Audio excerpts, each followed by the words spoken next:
UP में कल 9 सीटों पर होने वाले उपचुनाव से पहले अब बुर्के पर सियासी घमासान छिड़ा है। समाजवादी पार्टी की एक चिट्ठी ने चुनाव से पहले बुर्के पर नया सियासी तनाव तेज कर दिया है। सवाल उठने लगे हैं कि चुनाव से ठीक पहले बुर्के वाला दांव चलकर वोट बैंक और तुष्टीकरण का आखिरी दांव क्या अखिलेश यादव ने चल दिया है। दरअसल समाजवादी पार्टी ने चुनाव आयोग को एक चिट्ठी लिखी है। इस चिट्ठी में लिखा है, बुर्का हटाकर मुस्लिम महिला वोटर्स की चेकिंग ना हो, मुस्लिम महिला बुर्के में वोटिंग करे तो पुलिस हस्तक्षेप न करे।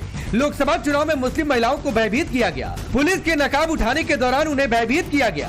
बुर्का हटाने से डरी मुस्लिम महिलाएं वोट डाले बिना लौट गई। पुलिस के पास वोटर आईडी जांच करने का अधिकार न हो, मुस्लिम महिला वोटर्स पुलिस के नकाब हटाने को लेकर डरी है। कि जिसको अंदर जो पीठासीन अधिकारी है या जो और एम्प्लॉइज है, उनको ये जिम्मेदारी है कि उस बुर्के के अंदर आइडेंटिटी कार्ड लाने वाला व्यक्ति है अथवा नहीं।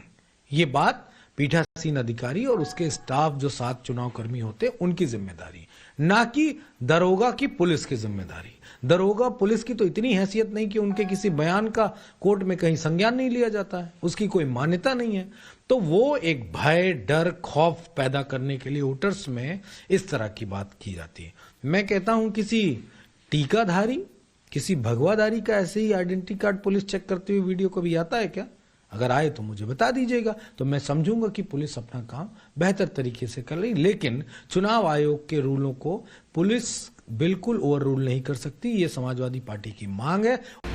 चिट्ठी ही नहीं, मुरादाबाद में समाजवादी पार्टी नेताओं ने पीठाधीन अधिकारी से मुलाकात की और पुलिस पर वोटिंग के दौरान दबाव बनाने का आरोप तक लगा दिया।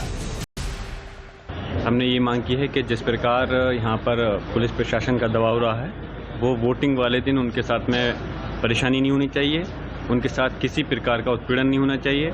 अपने वोट का वो इस्तेमाल करें। जो 12 आईडी चुनाव आयोग ने दी है, उनमें सभी आईडी में किसी भी उसमें से वोट डालने का अधिकार है, वो उनको मतदाताओं को मिलना चाहिए।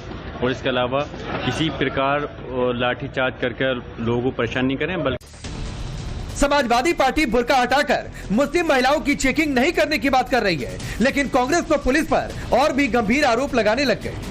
कांग्रेस ने पुलिस पर डराने और धमकाने का भी आरोप लगा दिया। ये तो देखा है कि एक पर्टिकुलर समुदाय मुसलमानों को घर से निकलने नहीं देती, पुलिस डंडे मारती है, मकान के दरवाजे बहुत जगह तोड़ने की खबरें आती रही हैं। इलेक्शन कमीशन क्या कर रहा है? खामोश तमाशाई बना हुआ है।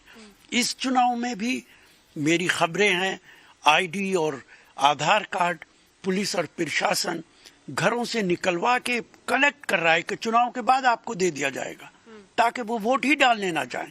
मेरी तरह यहाँ तक है कि एमएलएस को डराया जा रहा है कि आप कैंपेन मत कीजिए। किस तरह का चुनाव है ये? मसला तो बात का है कि नकाब हटाई जाए कि ना हटाई जाए।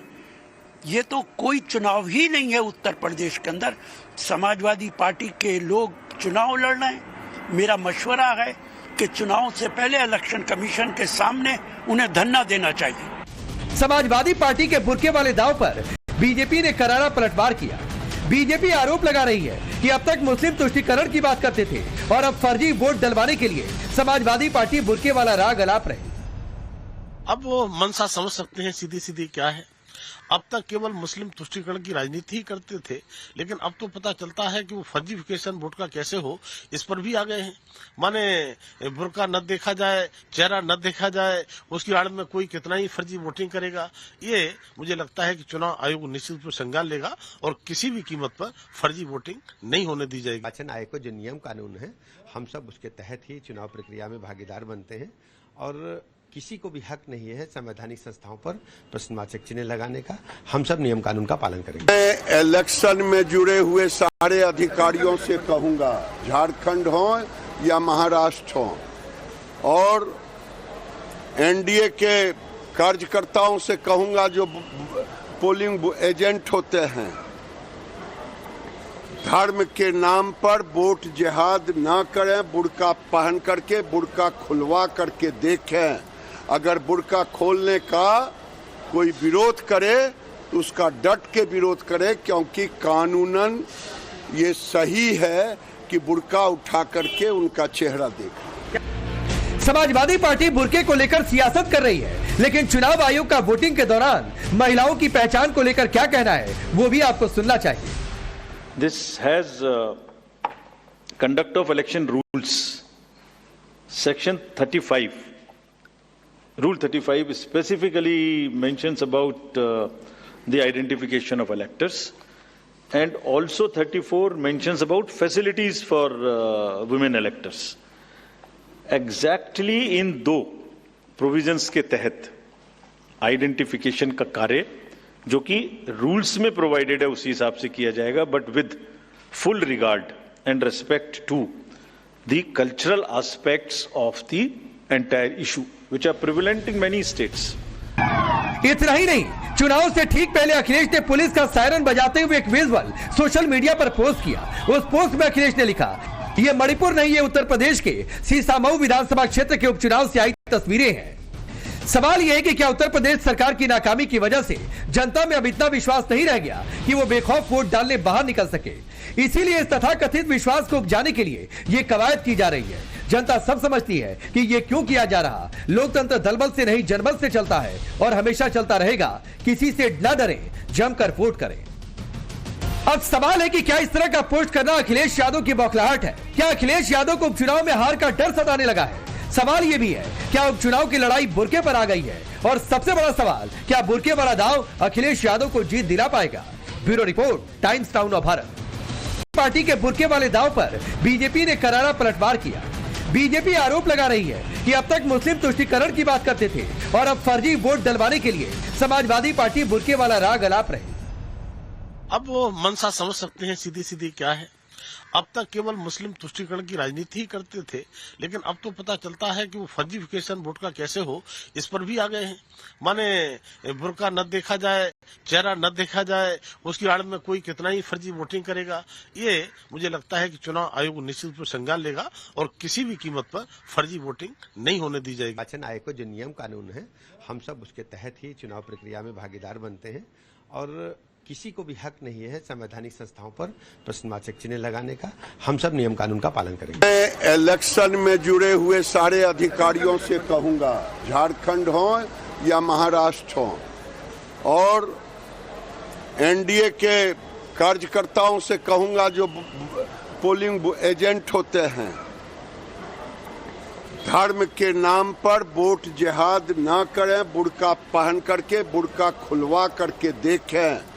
अगर बुर्का खोलने का कोई विरोध करे तो उसका डट के विरोध करे, क्योंकि कानूनन ये सही है कि बुर्का उठा करके उनका चेहरा देखे। समाजवादी पार्टी बुर्के को लेकर सियासत कर रही है, लेकिन चुनाव आयोग का वोटिंग के दौरान महिलाओं की पहचान को लेकर क्या कहना है वो भी आपको सुनना चाहिए। This has conduct of election rules, Section 35. Rule 35 specifically mentions about the identification of electors, and also 34 mentions about facilities for women electors. Exactly इन दो प्रोविजंस के तहत आइडेंटिफिकेशन का कार्य जो कि रूल्स में प्रोवाइडेड है उसी हिसाब से किया जाएगा, but with full regard and respect to the cultural aspects of the entire issue which are prevalent in many states. इतना ही नहीं, चुनाव से ठीक पहले अखिलेश ने पुलिस का सायरन बजाते हुए एक विजुअल सोशल मीडिया पर पोस्ट किया। उस पोस्ट में अखिलेश ने लिखा, ये मणिपुर नहीं, ये उत्तर प्रदेश के सीसामऊ विधानसभा क्षेत्र के उपचुनाव से आई तस्वीरें हैं। सवाल यह है कि क्या उत्तर प्रदेश सरकार की नाकामी की वजह से जनता में अब इतना विश्वास नहीं रह गया कि वो बेखौफ वोट डालने बाहर निकल सके। इसीलिए इस तथाकथित विश्वास को उपजाने के लिए ये कवायद की जा रही है। जनता सब समझती है कि ये क्यों किया जा रहा। लोकतंत्र दलबल से नहीं जनबल से चलता है और हमेशा चलता रहेगा। किसी से न डरें, जमकर वोट करें। अब सवाल है कि क्या इस तरह का पोस्ट करना अखिलेश यादव की बौखलाहट है? क्या अखिलेश यादव को उपचुनाव में हार का डर सताने लगा है? सवाल ये भी है, क्या उपचुनाव की लड़ाई बुरके पर आ गई है? और सबसे बड़ा सवाल, क्या बुरके वाला दांव अखिलेश यादव को जीत दिला पाएगा? Bureau report, times town of Bharat.